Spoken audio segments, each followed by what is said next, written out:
Hello and welcome to Debating the Water Resources topic. My name is Jett Smith. I'm the head coach at Highland High School located in Pocatello, Idaho.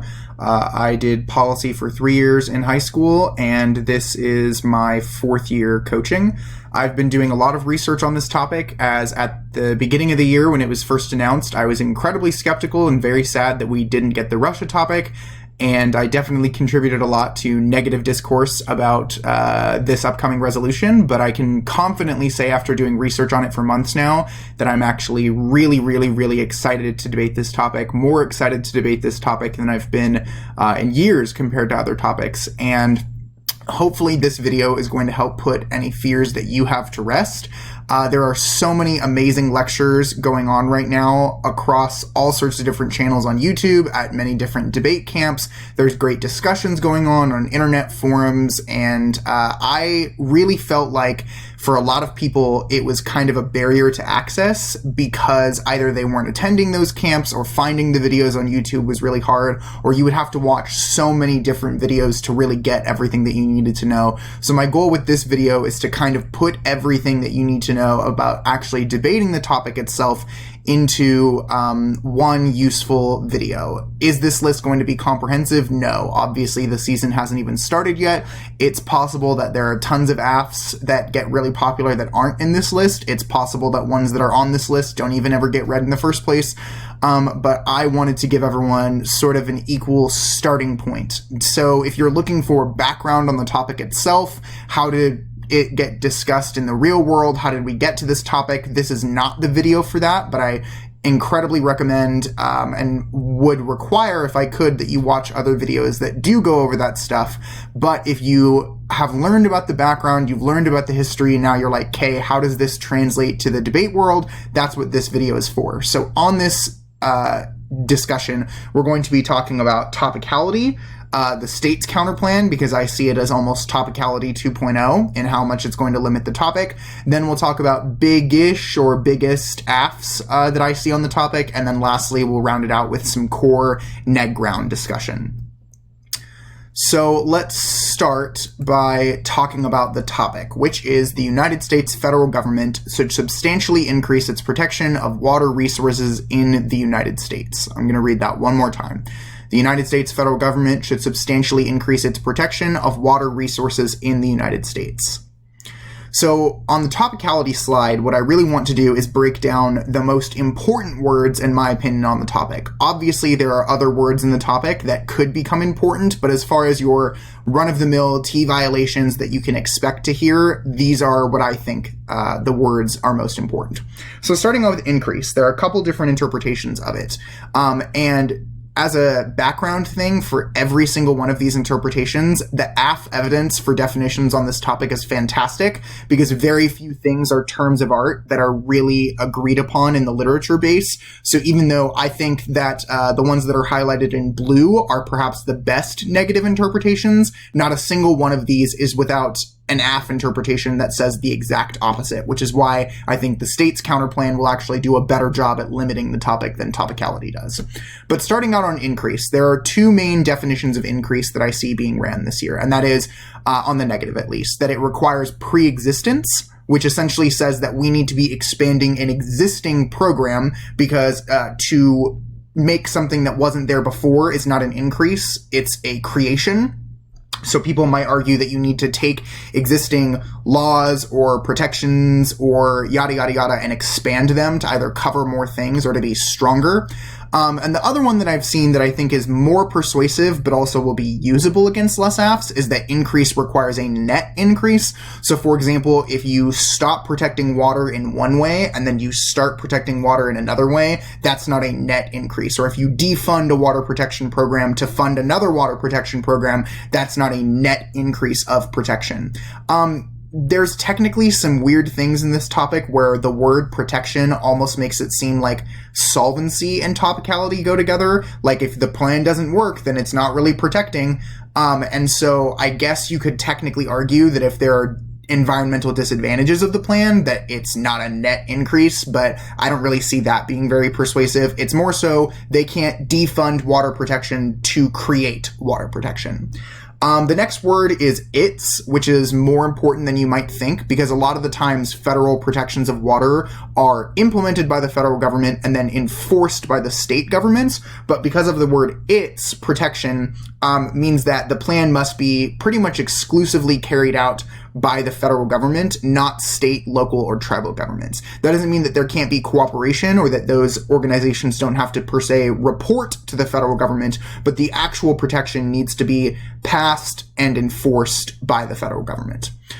The most important word in the topic is protection, and there are so many different definitions of it that I could never even hope to cover all of them, but I think the most important negative ways of interpreting it is one, that protection specifically requires regulation.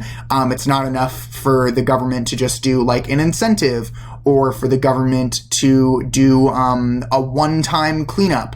It needs to be an actual regulation, either prohibiting something or requiring something.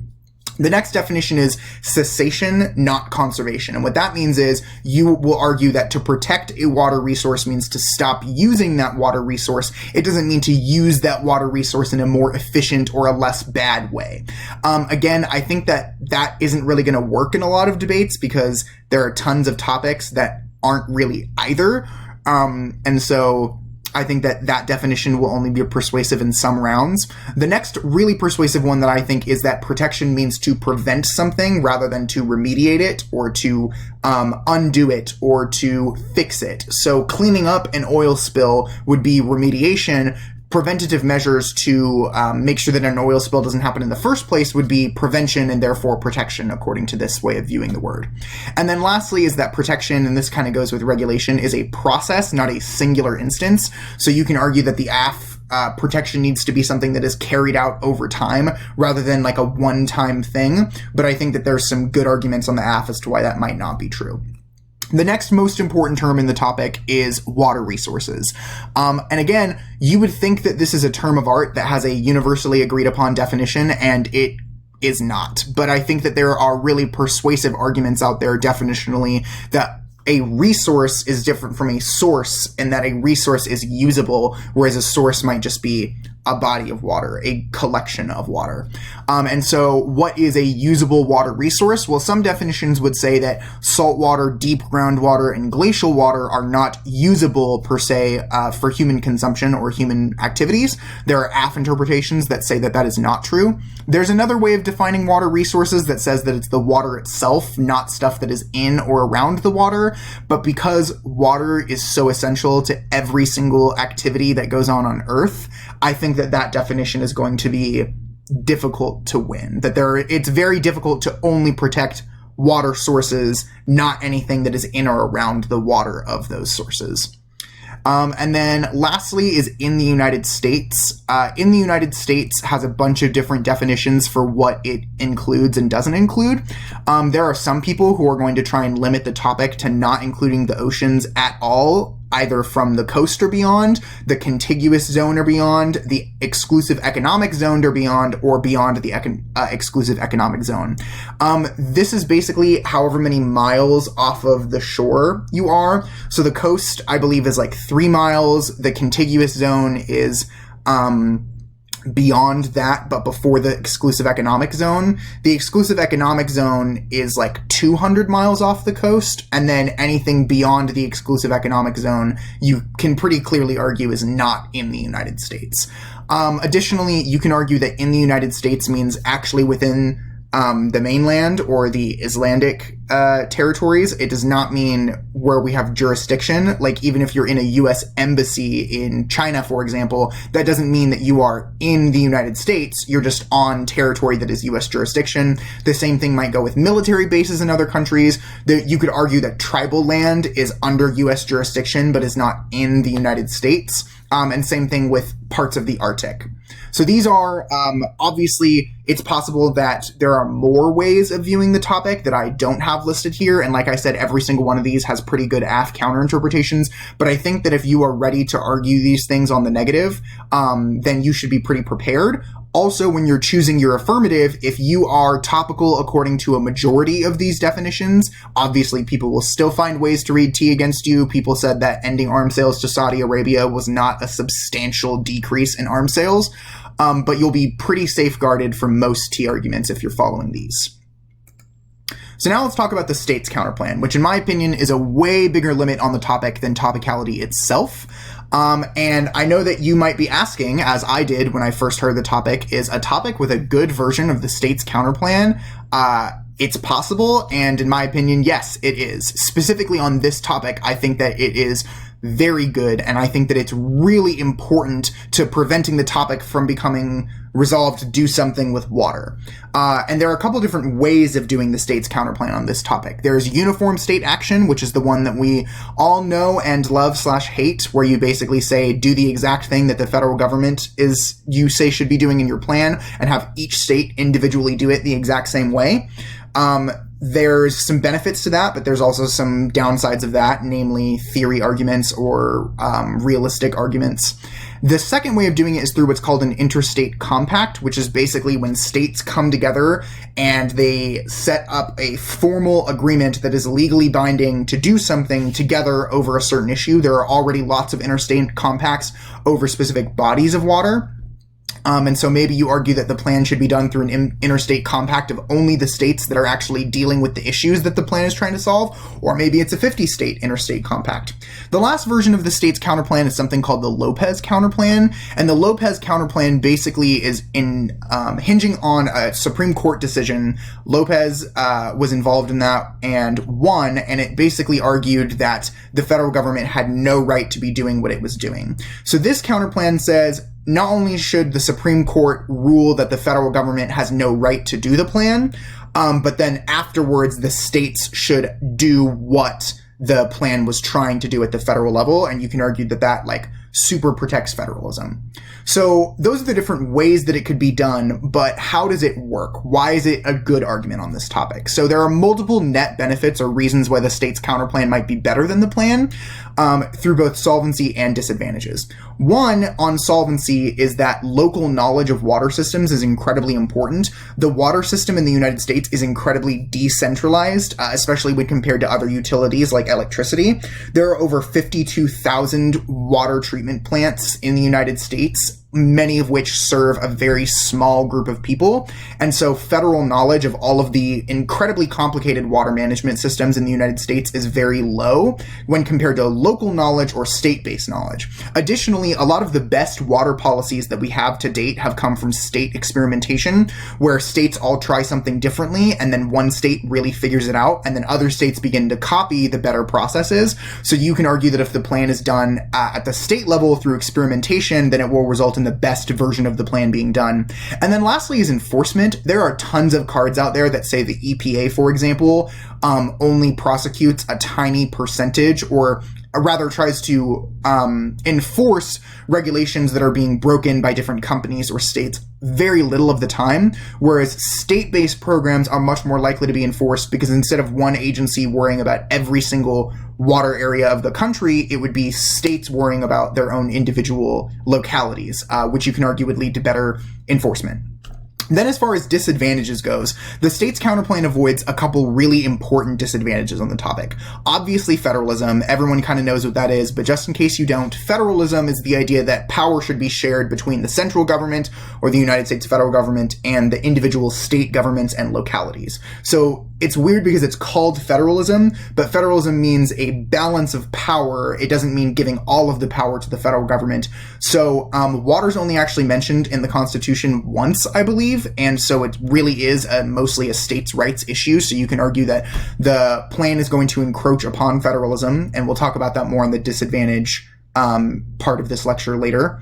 There's the politics disadvantage, which basically argues that doing the plan at the federal level is going to cause a political consequence. Maybe it tilts an election, maybe it prevents better legislation from getting passed, or maybe it causes really bad legislation to be passed. And then lastly is the idea of EPA overstretch, which kind of goes along with that enforcement argument, where you can argue that doing the plan at the federal level is going to prevent the EPA from doing more important work. So we should instead do it through the state governments so that the EPA doesn't get overstretched. So, but if the state's counterplan is so fantastic, is the topic neg biased? Certainly not. There are lots of ways that the AF can answer the state's counterplan, but when you are wondering, would this work as an AF, the first question that you need to ask is, how does it beat the state's counterplan? And there are generally 5 ways that most AFs are going to try and beat the state's counterplan. The first is through federal jurisdiction arguments, either through saying that, like, this is a federal government issue, not a states' rights issue, or more frequently, what about federal land? Because a lot of land and water systems are owned and operated by the federal government, so the states doing the plan wouldn't have the authority to solve the issue on federal land or water, which would be a deficit to the counterplan. Process advantages, which are basically the opposite of a politics disadvantage, where you say that there's something specific about the federal government doing it is good, like it builds Biden's credibility, or it ensures that the election will go a certain way, or it ensures other things will get passed. Basically, or maybe the courts doing it is really good. So you argue that there is a process of the federal government doing it that is good that the states can't do. The third one is uniformity, and the reason there's an asterisk is this only really works if they're not doing the uniform state action counterplan, but you can argue that this is something that should be done the exact same way everywhere, so we don't need to experiment, and so the federal government ensures that everyone's going to adopt it the same way, which is really important. The fourth argument is about international modeling, which says that only if the federal government does the plan do we have a hope for other countries deciding to do the same thing, which you can argue would be really good. And then lastly is funding. Basically, the idea is that while the federal government can always just print more money, can go into deficits a lot easier, and it's a lot easier for them to create new funding sources, the state government budgets after COVID are incredibly strained and drained, and that if the states tried to do the plan, they wouldn't have enough money to. A lot of the times, the inherency argument behind why the states haven't done it yet is because they simply don't have the money. So hopefully your AF has a combination of these things, and some of them are stronger than others. But basically, if your AF plan idea that you have couldn't answer the state's counterplan by one of these 5 things, it probably won't work and probably isn't meant to be part of the topic. So now we're going to talk about the big-ish or biggest AFs on the topic, and I've divided them into 5 different categories. You are definitely going to notice that a lot of them could fit into other categories than just the one that they're in, or maybe you think this would fit better into another category than the one Jett currently has it in. I really wanted there to be 5 categories with 5 AFs under each category, okay? So bear with me. I've also ordered each one inside the category of the biggest AF, or what I think will be the most common AF, down to the least common. So the first AF that you hear isn't necessarily more common than the 21st AF you're going to hear, but the first AF will probably be more common than the 5th AF. And those 5 categories are drinking water AFs, industry regulation AFs, ecosystem protection AFs, water scarcity AFs, and infrastructure AFs. So first, let's talk about drinking water AFs. Basically, at some level, these AFs are all going to try and protect water resources to ensure that humans, or technically other animals, can drink from them without getting sick. And they all revolve around different types of pollution that you are going to argue are currently happening that are not being stopped enough. So the first one is one of the NFHS's novice case areas, so it's definitely going to be part of the topic, especially if you're a novice or if you have novices on your team, and that is lead pollution. So lead pollution is basically coming from pipes that were banned actually in the late 80s that are made out of lead, and that when exposed to new copper pipes or just over time, they can break down and actually get lead in the water. So the plan could be implemented through requiring that pipes are replaced, increased monitoring for lead amounts across the country, changing federal standards for lead-free, because currently if your pipe has less than like 8% lead, it's considered lead-free. But there are lots of things that say that there's no such thing as a safe level of lead, so we should improve that standard. If you've heard about Flint, Michigan, which you probably have, Flint, Michigan was a town that they switched to a different source of water, and that caused their lead pipes to leach into the water and made the water incredibly unsafe, exposed children in particular to unsafe levels of drinking water with lead in it. And so a lot of the times, even though maybe government buildings pipes have been replaced, residential pipes haven't been replaced. So all across the country, people are being exposed to high levels of lead, or any levels of lead, which is really bad. How does this AF answer the state's counterplan? Well, one, you could argue that the states wouldn't be able to replace lead pipes on federal land or buildings, which is kind of a solvency deficit, but the much more persuasive one is the reason it hasn't been done is because of how incredibly expensive it is, and the federal government is better to foot the bill than the state's counterplan. The second category of drinking water AF is PFAS pollution, or polyfluoroalkyls. I think I'm saying that right, and if I'm not, oh well, PFAS or PFAS pollution. Which is a type of chemical that is used in so many different products, as you can see by this image. It's used in photography, firefighting foams, stain-resistant products, fast food packaging, all of those things. So, but a lot of new studies are showing that exposure to PFAS, which can leach into drinking water through those products or through plants that produce the products, is that it's making people sick, and that they are forever chemicals because they don't really break down in the environment. Or if they do break down, all of us will be long gone by the time that they are finally broken down naturally. So maybe you could require their monitoring, you could ban the production of products with PFAS, or you could mark it as a hazardous substance under the Clean Water Act. So those are all just different ideas for how the plan might actually implement the area of PFAS pollution. So they are really difficult to treat or remove once they're in the water, and they can cause a lot of bad health effects. So some AFs will copy international examples of banning the use of these chemicals. So how do you answer the state's counterplan? One, you can argue that maybe more nations would do the same thing if you do it at the federal level, but not at the state level. And you can argue that we should just ban these across the board. We don't really need to pay specific attention to how we're going to ban them. We should just ban them point blank. So you can argue that uniformity is a reason why the federal government should do it and not the states. The third category of drinking water AF is EWaste pollution, or electronic waste pollution. You could ban the landfilling of EWaste, you could fund or require recycling, or you could incentivize technology that is less wasteful or less dangerous to the environment in the first place.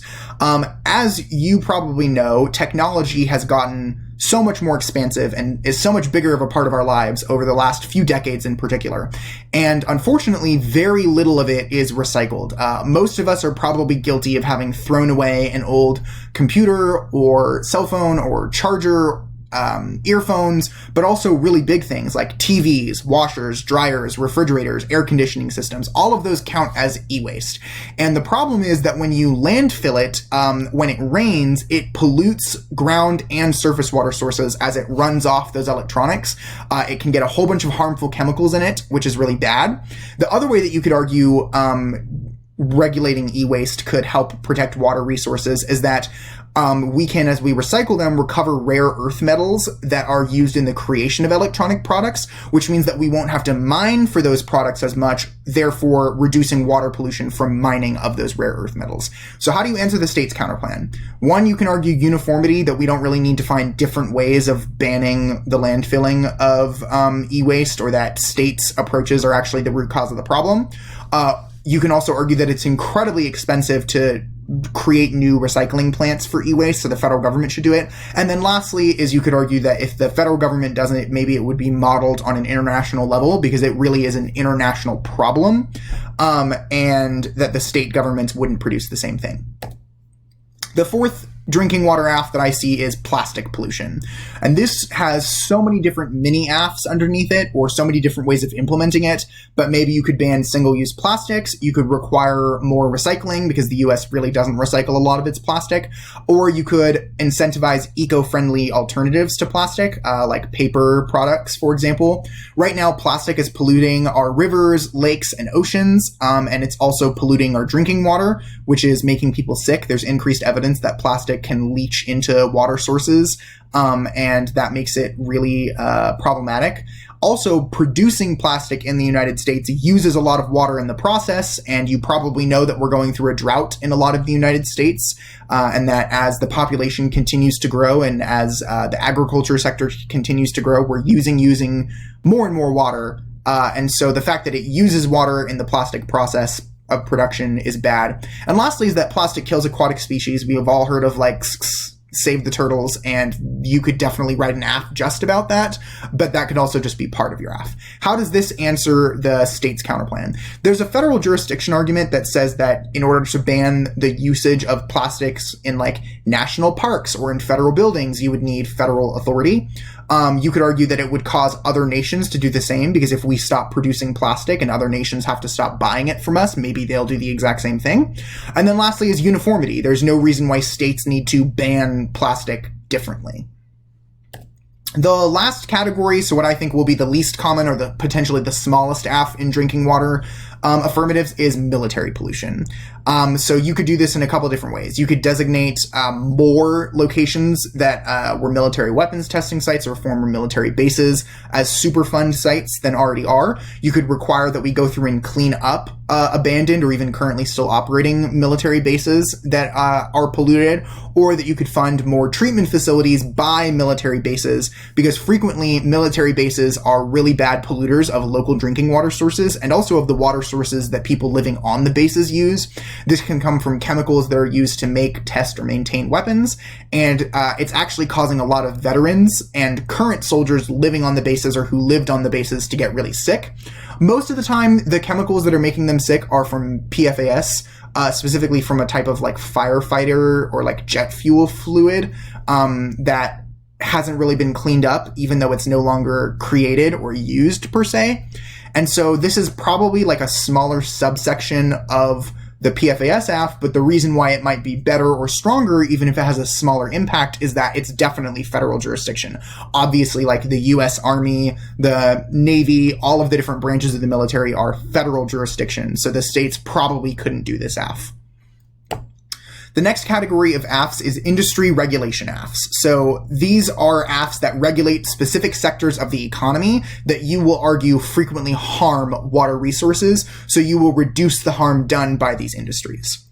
The biggest AF in this category is also an NFHS novice case area, and that is banning, regulating, or changing the fracking process. Fracking is also known as hydraulic fracturing, and it's specifically used in the process of getting oil out of the earth. So how could you ban or regulate fracking? One, you could close the Halliburton loophole, which is basically a legal loophole which makes all federal environmental regulations, for the most part, not apply to fracking. You could ban fracking just on federal lands, or you could require the reporting of the chemicals that companies are using. When they frack, they inject water deep into the earth to get oil to spring out, essentially. And you could argue that right now we don't require companies to disclose the chemicals that they're using in the water that they use to frack. You could require them to do so.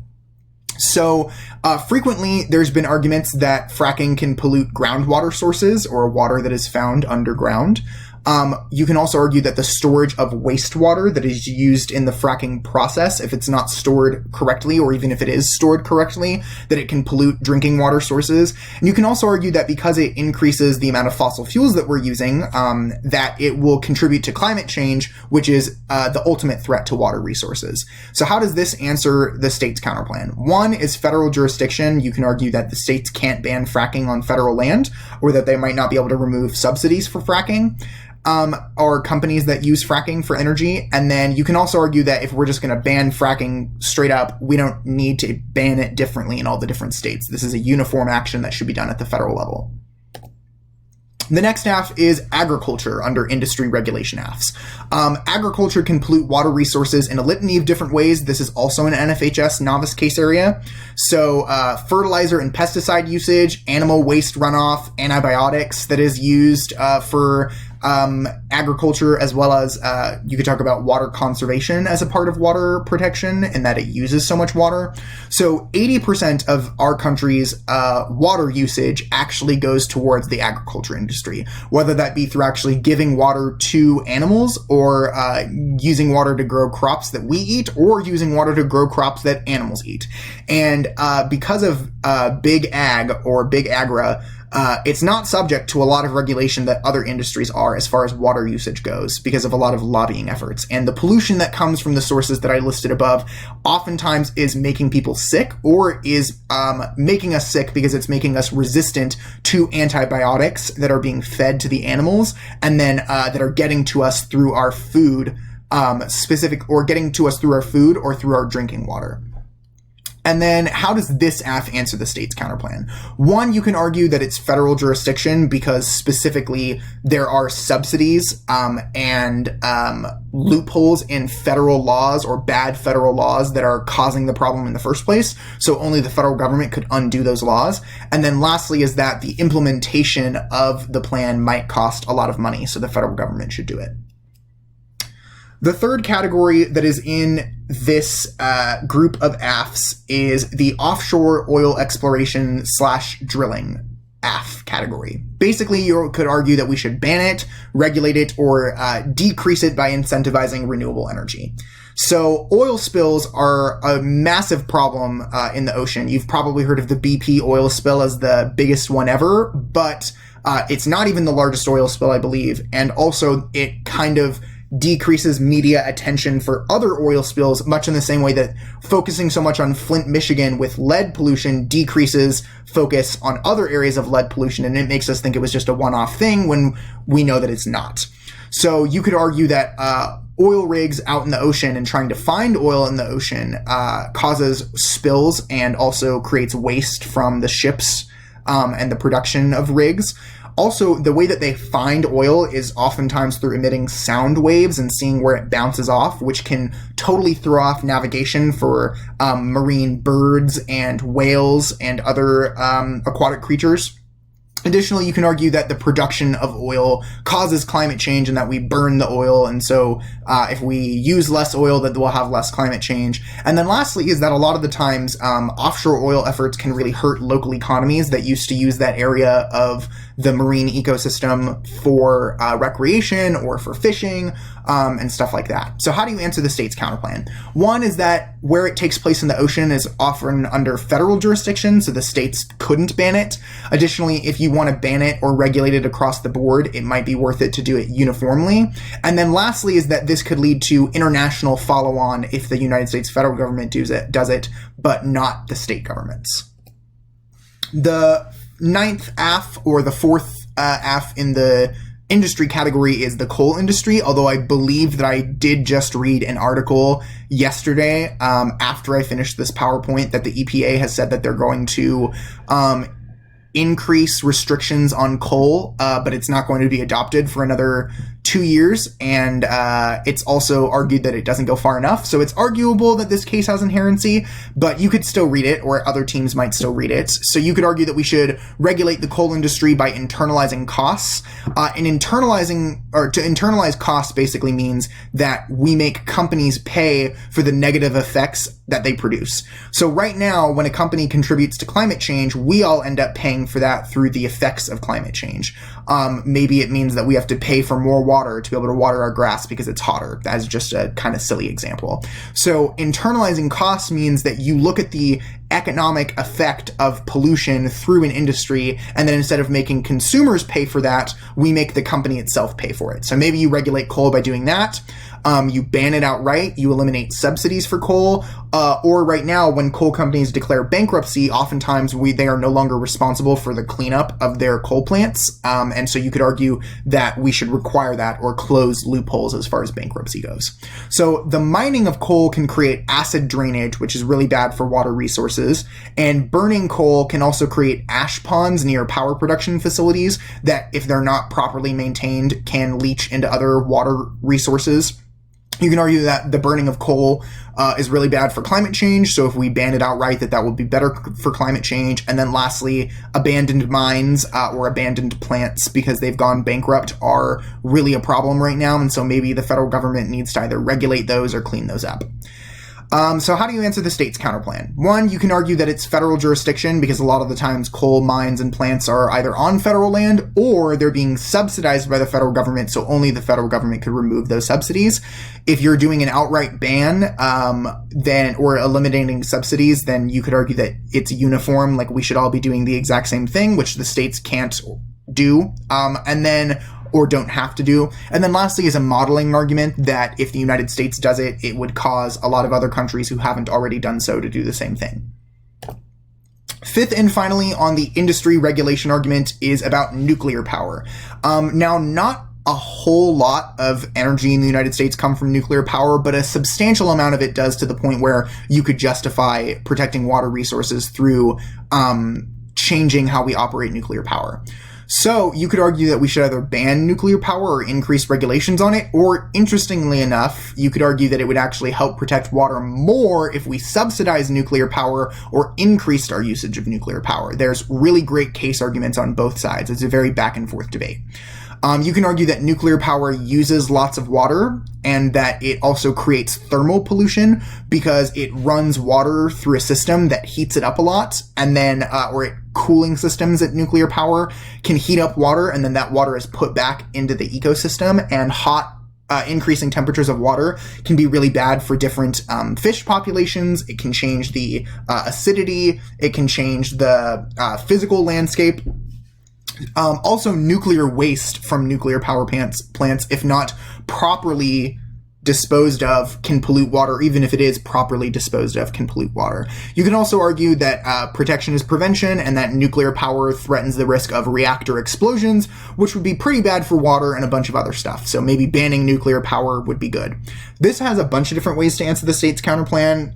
One is that there's nuclear power plants that are ran by the federal government, and also if you want to open a power plant, you already have to go through the federal government to get a permit.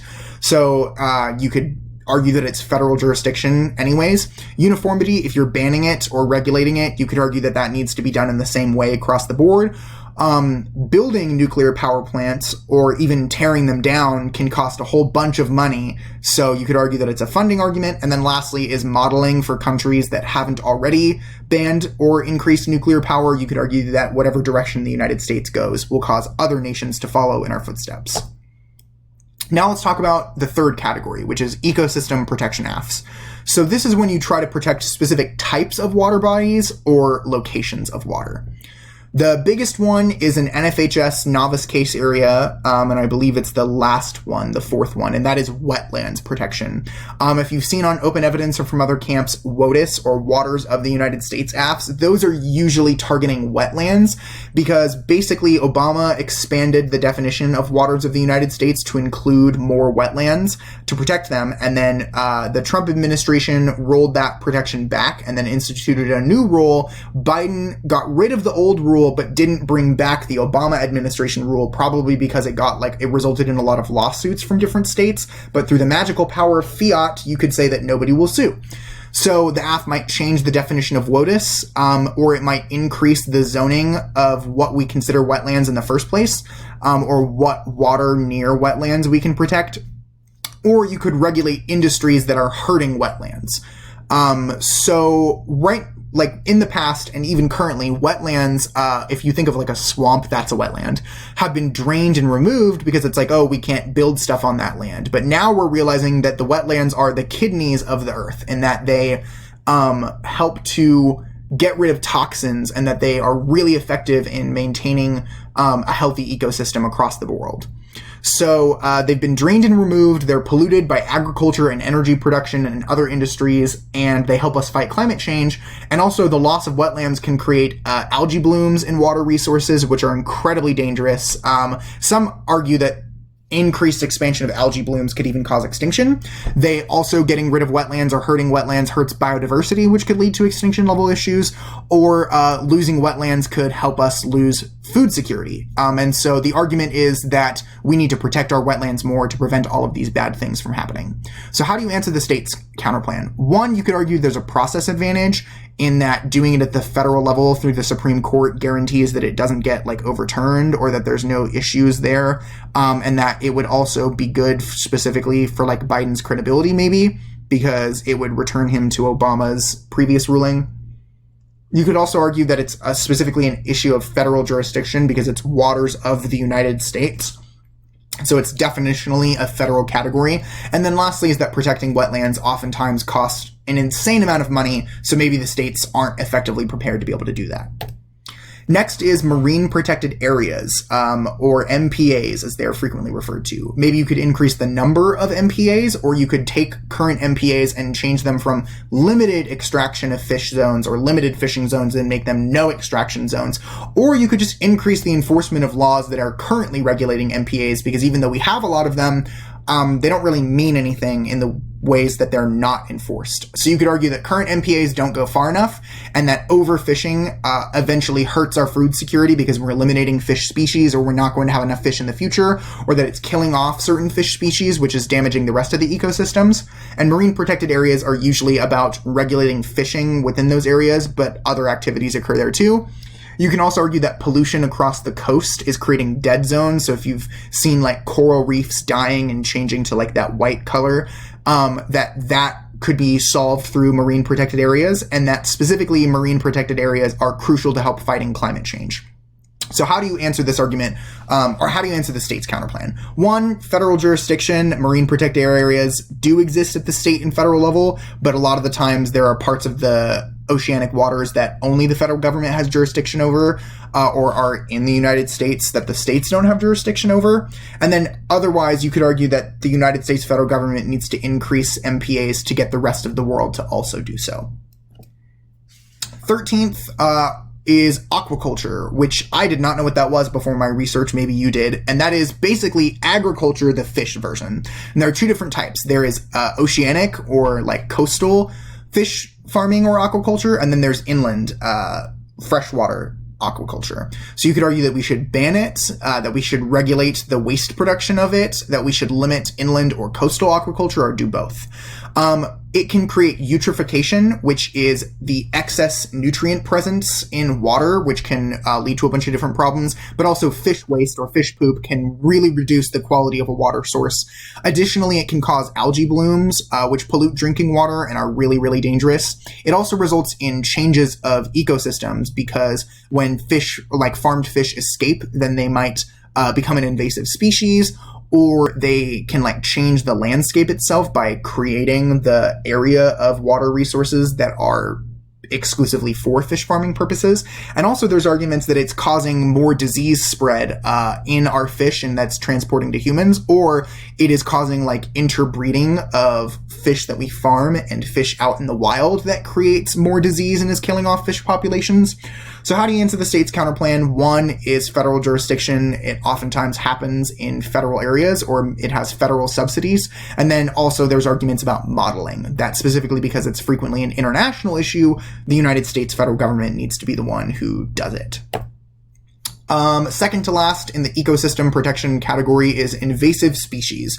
Invasive species are basically non-native species that you bring to a specific part of the country, either on purpose or on accident, that then start having negative effects on the ecosystems of species that are native there. There are non-native species that are not considered invasive, so stuff that we do bring into the United States that is not bad, but invasive species are non-native species that are specifically bad for the ecosystem.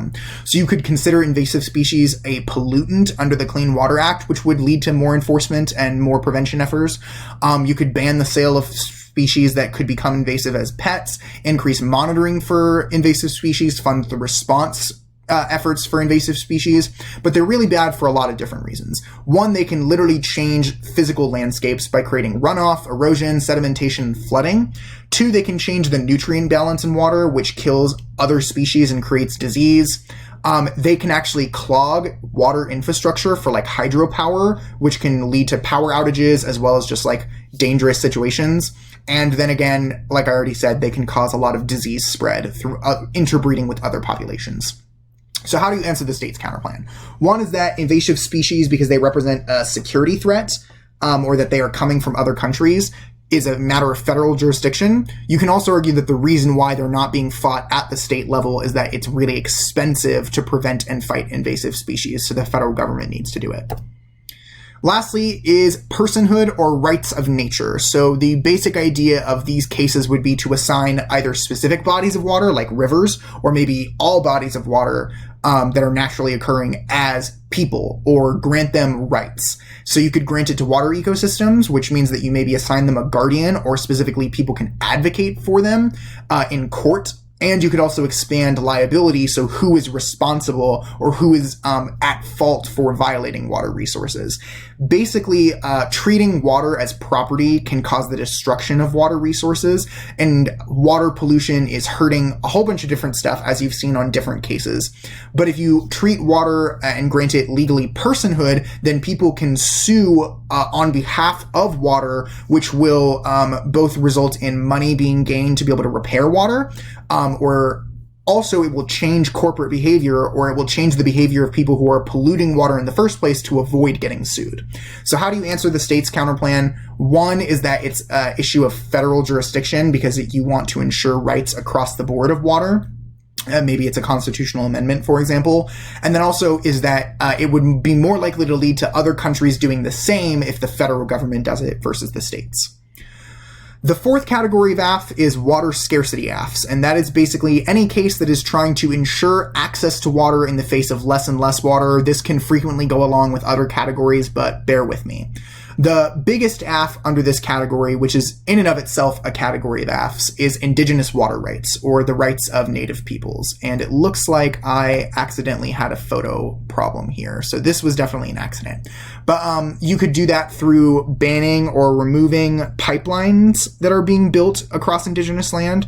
Uranium mining that was done or is done on Indigenous land that pollutes water resources, guaranteeing tribal access to aquifers, letting Indigenous people lease the water that runs through their land so that they can actually make money off of it, because they're not allowed to do that now, or fund incredibly outdated or just non-existent infrastructure water projects across Indigenous tribes.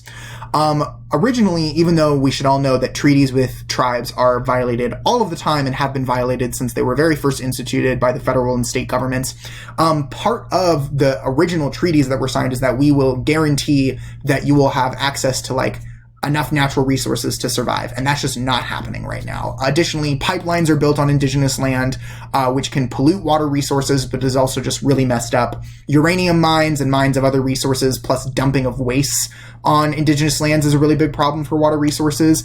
And then lastly is that because tribal governments can't do property taxes because the land was stolen from them, but then also kind of leased back to them by the federal government, so they can't garner enough funding to solve the water crises that they're facing that were caused by the federal government in the first place.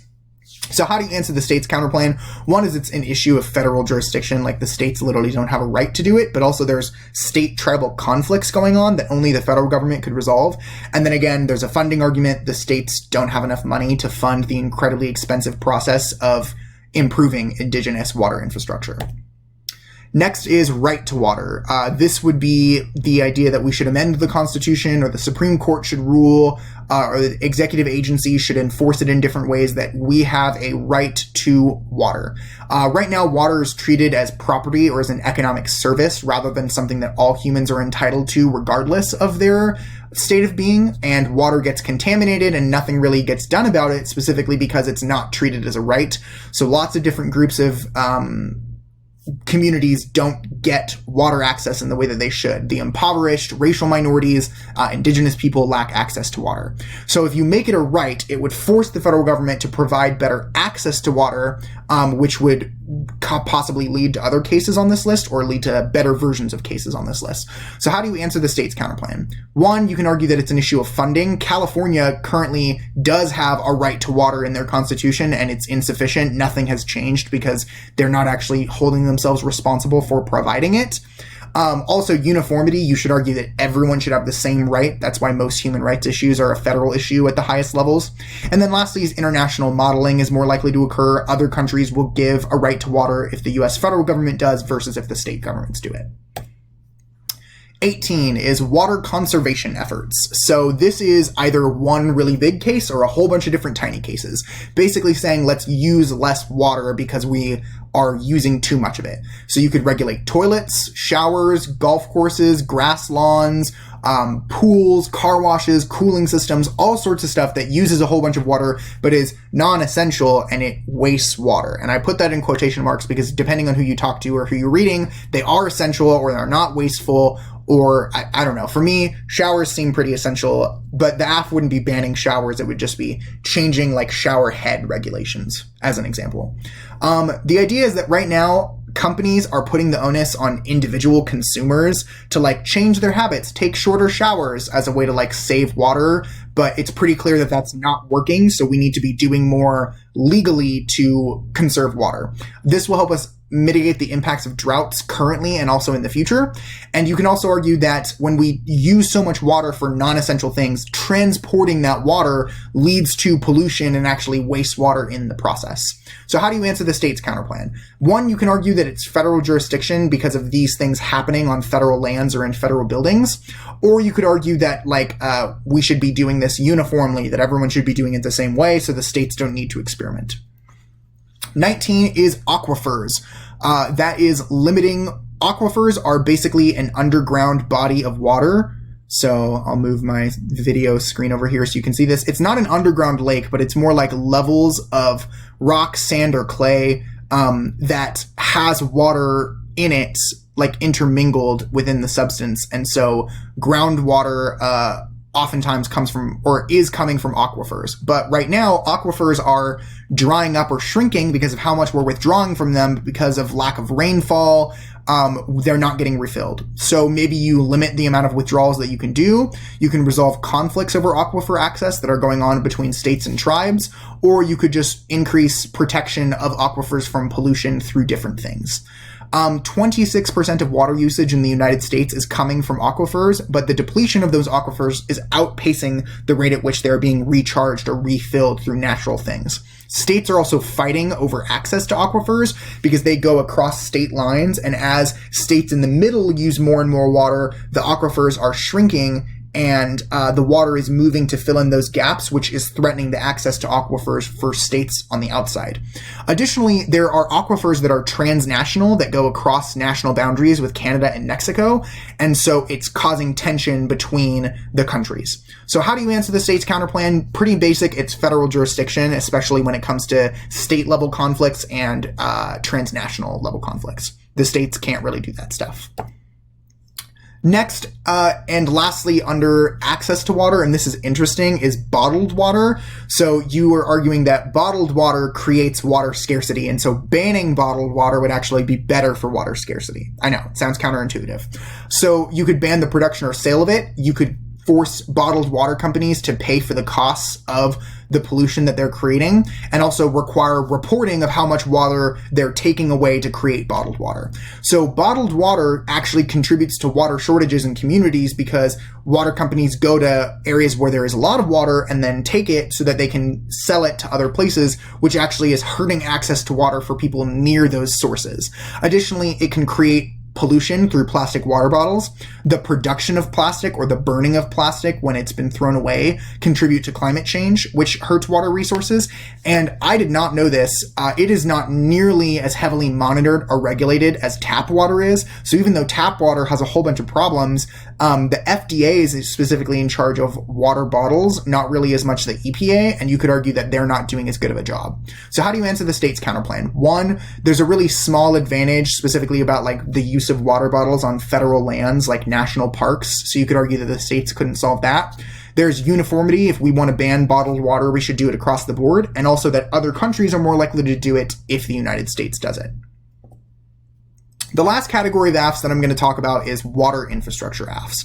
So funding the repair, replacement, and renovation of systems that move and treat water. That's what water infrastructure is. So the first or biggest AF, in my opinion, will be inland waterways, which are basically like rivers, canals, streams, lakes, yada, yada, yada, things that are in the country that we use for transportation of goods. So you could protect inland waterways by regulating the vessels that are traveling inland waterways, or fund improvements for the locks, dams, and canals. Now, you might be wondering, what is a water lock? Because I definitely didn't know that. A lock is pretty much what's being pictured. It's that if a body of water has significant changes in elevation, a lock allows you to control water levels to either increase or decrease it to allow ships to pass through. And so right now they're in really bad disrepair. They were built 50 years ago and they were meant to last 50 years, but they're not really getting replaced. So accidents are happening more frequently and delays are happening more frequently because they're not big enough to accommodate current crafts, which is slowing the transportation of food, metals, fuel, and a whole bunch of other things. You could argue that improving inland waterway infrastructure would benefit the economy by creating jobs, increasing trade, helping rural economies ship their goods better. And you could also argue that it protects water resources because it decreases our reliance on trucks, planes, and railroads, which emit way more greenhouse gases and are way worse for climate change, you could argue.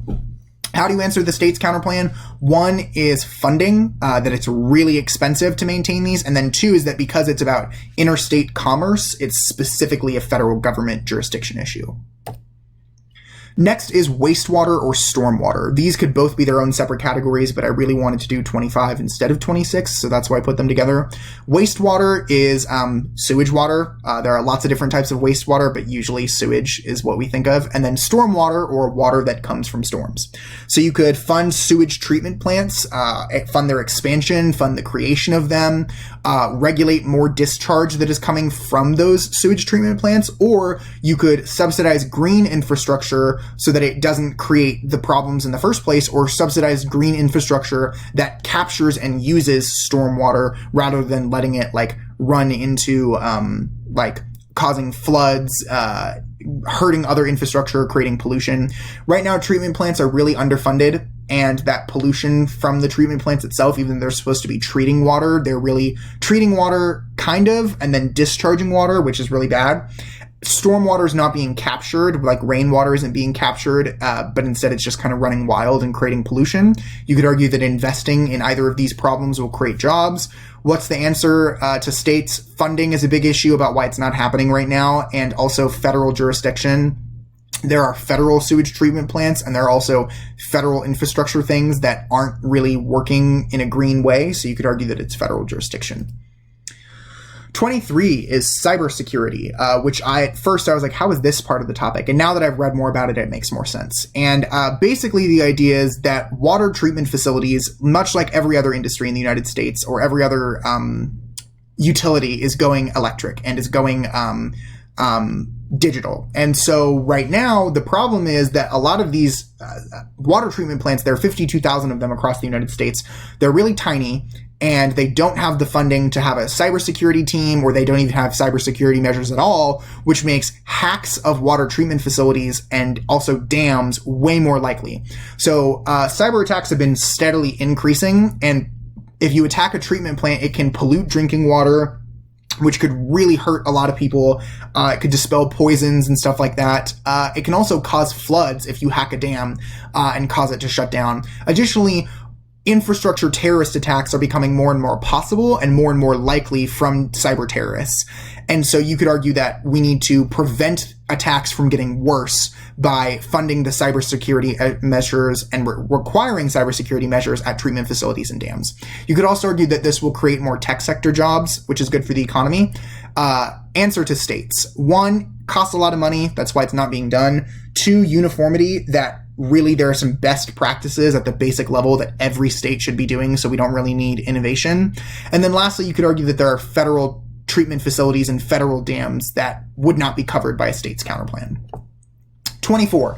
Dam removal acts. This surprised me because I didn't even know that this was possible or that anyone was advocating for this. But the idea is that we should fund the removal of specific dams, or maybe ban the construction of new dams, or regulate dams more. Basically, dams be damned. And what are the problems of dams? One, it hurts fish migration. It prevents them from moving up past the dam, which can disrupt food chains. It can also disrupt food chains for animals that live in the ocean because the salmon specifically aren't able to get there.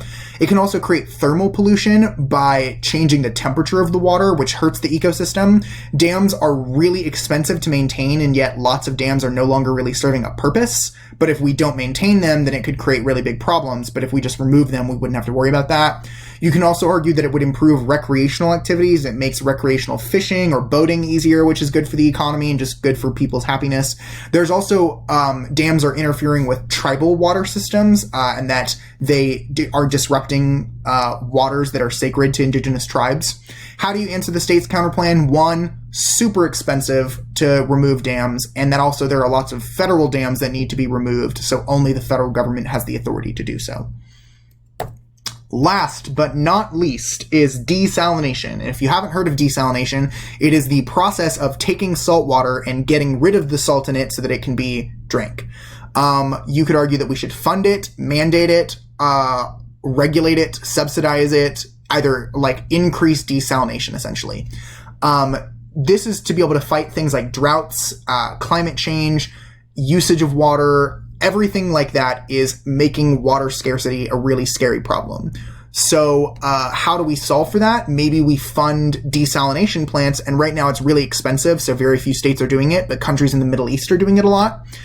You could argue that desalination will increase access to clean water and eventually cheap water as we innovate and regulate and increase funding for research on desalination. And then you could also argue that it will decrease energy usage of water transport. So a lot of the times coastal cities don't have access to fresh water sources, so they have to pump water from inside the state or inside the country out to the coast, and desalination plants near the coast would actually decrease the overall amount of pollution from water transport. How do you answer the state's counterplan? One, that it's really expensive, really expensive, so only the federal government has the funding to do that. Two, that desalination is a federal jurisdiction issue, because you could argue that it would take place with like coastal waters, which might be federal land, federal water. And then lastly is that if we increase desalination efforts, maybe other countries will begin to do the same. So this lecture is almost an hour long, and we haven't talked about the negative yet, and we've talked about a lot of different AFs from a lot of different categories. And the problem is, or maybe not the problem, but the exciting thing is that this list is not comprehensive. I have not listed every single AF that you will debate or that you could come up with throughout the year. But a couple of things to keep in mind. One, not all of the AFs that I've listed, in my opinion, are topical. In fact, there are plenty of AFs that I listed that I've heard people talking about that I was like, I don't want to include them in this lecture because maybe more people will read them, and I don't even think they should be part of the topic. But maybe they are, maybe they're not. Two, not all of these AFs are going to be able to beat the state's counterplan. Just because I say that these AFs have an answer to the state's counterplan doesn't mean that that answer is good or will be good enough to beat the state's counterplan. Third, all of them, legitimately all of them, have great on-case answers in the literature about why they're not currently being done, or why they won't work, which is crazy to me because I saw the topic as kind of a truism. Obviously, we should protect water. There's plenty of arguments out there that these protections will not work or that they will be bad. Fourth, all of them link to at least one generic disadvantage, not just politics disadvantages, which is much better than previous topics. And then lastly, in my opinion, all of them have at least one case-specific disad that even if open evidence or other debate camps don't produce, for the first time in a long time, you will be able to cut on your own case-specific disadvantages. So while that will require more effort, it means that winning on the negative on non-critical, non-topicality, or non-counterplan-based positions is going to be easier to do on this topic than it's been in years. So now let's talk about the core neg ground. The core neg ground comes from three main places outside of topicality, although you could argue topicality is neg ground. It's usually trying to protect neg ground. It specifically comes from disadvantages, counterplans, and critiques. So we'll talk about them in that order. So let's talk about disadvantages. What could the downside to protecting water resources possibly be was the question that I was asking myself back in January and for a few months after the topic got announced. But I'm going to go over 5 specific disadvantages that are generic that will apply to most cases. First one, yeah, it's federalism. I know that a lot of us are so tired of hearing this. We've been reading it on domestic topics for years in a row, but specifically environmental federalism is a really good argument. You might remember the topic is criminal justice reform, or the topic is education, and somehow the impact of violating federalism was climate change, and it never really made any sense.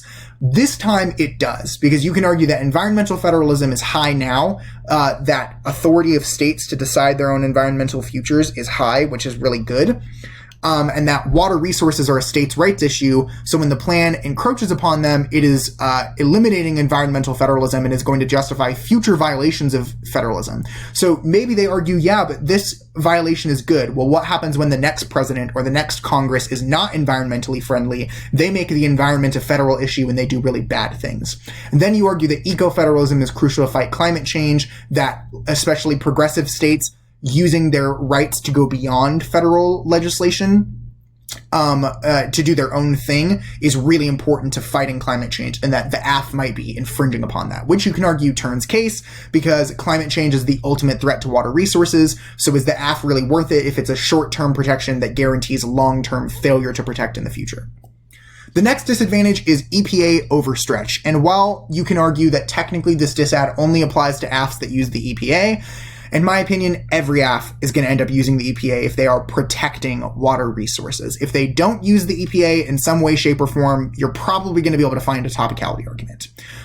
You argue on this disadvantage that the EPA is recovering from Trump and that Trump defunded and tried to eliminate. He literally said he wanted to dismantle the agency, even though he didn't. He kind of got close, and that the EPA really struggled during the last 4 or 5 years.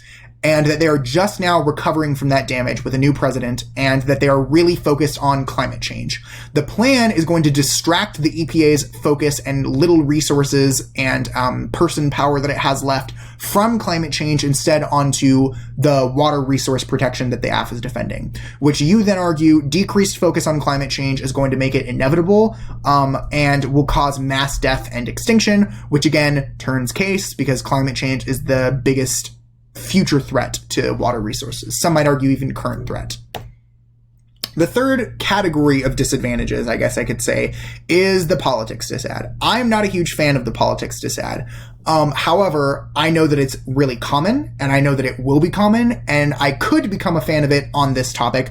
For the first time in a long time, we have political capital disads again, in that political capital is a real thing during this presidency. Politics will probably morph over the course of the season. The politics disadvantages that a lot of the camps are putting together is infrastructure politics, but I'm hoping that infrastructure politics in the real world will pass early into the debate season, although that will be bad because it will no longer be a disad. Even if the American Jobs Plan, the infrastructure plan, does pass, there will be other legislative priorities of the Biden administration, such as the American Families Plan, healthcare reforms, or maybe even the politics disadvantage becomes the midterms elections. And you argue that the plan is going to anger Republicans or increase Republican support, which will cause Democrats to lose Congress, which will be bad for the environment in the future. Basically, you're going to argue if it's a bill that Biden's political capital is high and that he's advocating for good legislation, but water resource protection hurts political capital or upsets the Republican Party, which means that this good thing that was going to pass isn't going to pass, which is really bad. Or the midterm scenario that I go through. The fourth disadvantage is the environmental justice movement's disadvantage. And I don't know how good this will be, but I think that it will be read a lot, and I think that it could be really good. It kind of takes after the movement's disadvantage from the previous topic about criminal justice reform movements, where you argue that there is currently momentum for environmental justice, where a lot of people are advocating for it, more and more people are becoming aware of it, but that the plan's tiny reform or tiny concession is going to kill momentum. People are going to say, you got what you wanted, you can stop protesting, you can stop advocating now. And that environmental justice is crucial to fight climate change, and is also crucial to fight eco-racism, or racism in general. And that you can argue that eco-racism or climate change or whatever impact of the environmental justice movement that would get derailed is the most important impact, either morally or more consequentially in the round, which again, you can argue turns case. The fifth category of disadvantages, because it really is a category, is the spending disadvantage. A lot of policy debaters, myself included, are very skeptical of the spending disadvantage, at the point where the debt is, 20-something trillion dollars now, and is only increasing, especially since COVID. But there are different versions of the spending disadvantage that are probably better. There are 3 ones that I would like to isolate. 1, the plan adds to the deficit, and that's bad. The deficit's already really high. It was technically a public forum topic about whether or not the deficit really mattered. And lots of people argue that it does. I don't think a lot of policy debaters or judges are persuaded by that. The second one is that the plan is going to cause inflation, which is really bad for the recovering economy. Normally, I would argue that that's a really bad disadvantage, but there is tons of stuff in the literature right now that the only reason the recovery from COVID is happening the way that it is because inflation is not getting higher, and that the plan might be the thing that tips things in the balance, causes that higher inflation, which would then crash the recovery that we've had. The third disad could be better or worse depending on how specific the plan is. If the plan is just normal means, then this disad could be great. Or if the plan is like, we're going to do a paper tax, maybe it's not as good. But the plan will cut spending on X to pay for X. You could argue that through the PAYGO program, that most likely if the plan causes a deficit, that in order to pay for that, we're going to have to cut spending elsewhere, and that wherever we cut spending from would be really bad. Worse than not doing the plan in general. Also, I want to argue that just to show you that there are more case-specific disads, that even if they don't apply to every AF on the topic, they might apply to multiple AFs on the topic or categories of AFs. Drinking water AFs, funding drinking water improvements might cause water utility prices to go up for citizens. Regulating industries will probably be bad for the economy in some way. Protecting ecosystems might cause food insecurity because a lot of the times when you protect a specific ecosystem, you're protecting it from agriculture things, which could hurt food production. Water scarcity disads basically say let's use less water, which might actually make droughts worse in the short term. And then lastly, infrastructure improvements for water can result in ecosystem damage in the amount of work that it takes to provide that infrastructure. So those are just some examples that apply to the general categories of AFs that you could cut. Now that we've talked about disadvantages, let's talk about counterplans, other than the state's counterplan. I don't think that this is necessarily as big of a topic compared to the other options, because there aren't specific counterplans outside of states that I think will solve category-wide. But what should be done instead of the plan? There's 3 categories that I want to go over. The first one is consultation counterplans. A lot of people argue that these are cheating. I think that these are theoretically justifiable, but also theoretically unjustifiable at the same time. It really depends on your judge and depends on the round. Maybe you say we should consult Indigenous tribes on whether or not the plan is a good idea, that we should consult industries, or negotiated regulation, or the regneg counterplan, in my opinion, is a consultation counterplan, where we should work out whether or not the plan is a good idea or change the plan depending on industry regulation or industry desires to prevent economic damage, or maybe just consult environmentalist groups to see if this is really the best thing that we could do. The next category is agent counterplans. So maybe you do the plan through a different agency. You could argue that we should do it through the courts. You could argue that we should do it through a different environmental agency than the one that the AF is willing to specify. And I have listed a whole bunch of different agencies that deal with water resources in the United States. I'm not going to read all of them, but maybe you say the EPA is really bad, so let's use one of these other things. And then lastly is that we should consult international actors. Or sorry, not consult. This is last slide. Agent counterplan says somebody else should do the plan. So maybe instead of the United States doing the plan, another country should do the plan, and that another country doing the plan is sufficient to solve, but it avoids a United States specific disadvantage. The third category of counterplans is the broadest, and that is advantage counterplans. And an advantage counterplan is a counterplan that tries to solve for one or more of the AF's advantages, but doesn't necessarily solve for all of the affirmative case because you're going to try and turn the rest of the affirmative case. So for example, if the AF has a climate change advantage and then a water quality advantage, maybe you read a counterplan that solves for climate change but doesn't solve for water quality, but then you prove that the AF is not going to solve for water quality, or that it's going to make it worse, or you read a disadvantage that is, you argue, more important to prevent than protecting water quality. There are a whole bunch of different ways that you could do climate change advantage counterplans. The Green New Deal, funding renewable energy, banning fossil fuels, but also I think there's going to be really strong counterplans of basically you take AFs that don't seem topical, or that you argue aren't topical, and then read that AF as an advantage counterplan. So if you find an AF that you're like, oh, I really don't know if this is topical, but I really like it, read it as an advantage counterplan and argue that it solves the affirmative case without causing the disadvantages of the affirmative case. So last but not least, let's talk about critiques, which in my opinion are the best generic ground on the topic. Generic disadvantages have been dead for a long time, and while I think that this topic zombifies some of them, it makes them undead in a way, the critiques on this topic are absolutely fantastic as far as topic-specific literature goes. Obviously, people have proven that they're willing to read critiques that have nothing to do with the topic, and depending on who you talk to, that's either really good or really bad. But as far as topic-specific critiques that apply to pretty much every AF on the topic, there are lots of them, which is good if you really like to read critiques, bad maybe if you don't, but at least now you'll be able to be more prepared for critiques if you listen to this lecture. So the first critique, or the biggest one that I think, is going to be settler colonialism. And under each one of these critique slides, I've tried to provide a very basic understanding of what the literature is talking about. I am not a critique expert, or I'm certainly not a critique expert on every critique. So do not take my word for being able to tell you everything there is to know about each K on this PowerPoint. They could each be their own separate lecture. But first on settler colonialism. Settler colonialism is the process of one or more people, of one group of people moving to the territory of other groups of people and settling there, eradicating and oppressing the people already living there in the process. So you could argue that the United States is an example of settler colonialism, where the British moved here, established colonies, and then pushed the native people out. Australia is another example. There are lots of different countries that have been colonized through settler colonialism. Colonization or colonialism and settler colonialism are not the same thing. So you can argue that the AF is using Western perspectives on water, and that instead, if we really want to protect water, we need to use Indigenous perspectives, or that basically there are a whole bunch of different links, even to just words in the topic.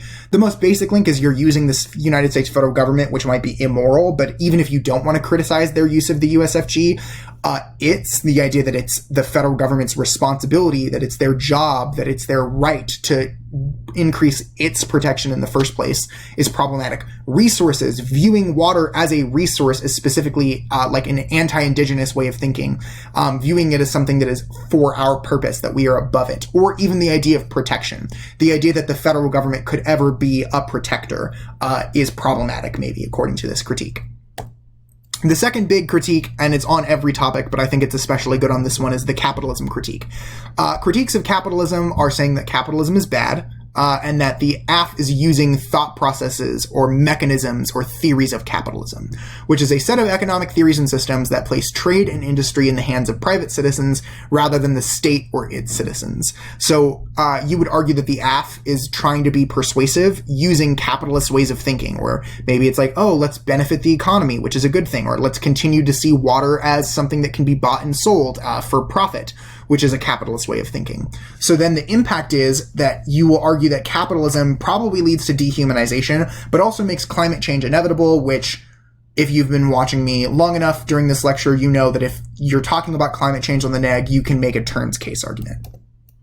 The third category of critiques would be eco-security critiques, or even just security critiques in general. Security theory questions the way that we talk about risk, threats, disasters, and existential impacts. It criticizes scare tactics, fear-mongering, and argues that security discussions create a self-fulfilling prophecy, where because we're so afraid of something, we actually cause it to do the thing that we're afraid of in the first place.